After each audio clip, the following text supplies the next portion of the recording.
Welcome to the daily briefing from interest.co.nz. I'm David Chaston. Today we take a look at the latest withholding tax collected on interest earned, and we look at two different measures of how local manufacturers are doing. And we'll wrap up with what the other media are reporting.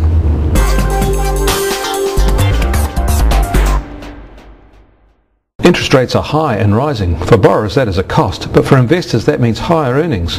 It also means higher taxes collected on those earnings. Today Treasury updated its data for the full year to June, the end of the government's budget cycle. And that shows withholding taxes deducted on interest earned grew at a very fast clip in the last year. They were up more than 18% over the prior year and almost 50% over 2 years ago. The tax take on interest earned is not only growing fast, it is one of the biggest earners for the government, a massive $2.2 billion, and bigger than customs duties, bigger than fuel taxes. Only PAYE and company taxes take more.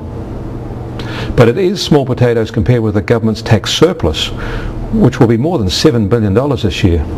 We'll get that final number in about a month's time.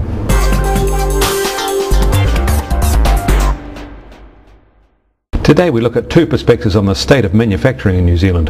First up, it is the local version of the international series The Performance of Manufacturing, or PMI. This is published by Business New Zealand. And their August readings are all very positive. Although August is usually one of the best periods in the year, this hasn't been true for the previous 2 years, but it is again this year. The sharp realignment of the dollar has no doubt helped manufacturers feel better about their projects, although at 70 US cents is still high. However, the more realistic rate versus Australia is probably a more important benchmark for many of them.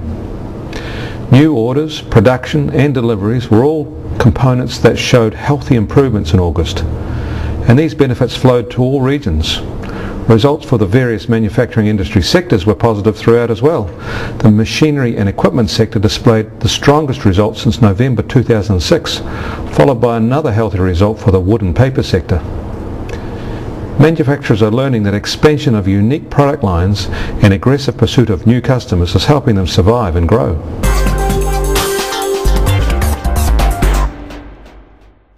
The other perspective we have today on manufacturing is from Statistics New Zealand, and that is for the June quarter. That was the period when the exchange rate was rising fast, and unsurprisingly it shows revenue growth fell away at that time as well, with operating revenues only growing an anemic 2.2%, half the rate of the prior quarter.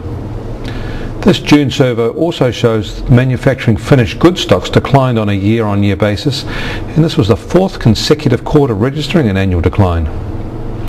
Of course, falling stock levels can be seen as an improvement in manufacturing efficiency, holding less for a rising sales level.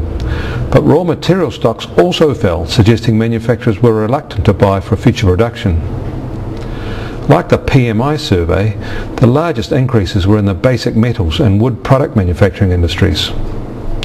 Signs are good from that PMI survey that the third quarter Statistics New Zealand data will show an improvement.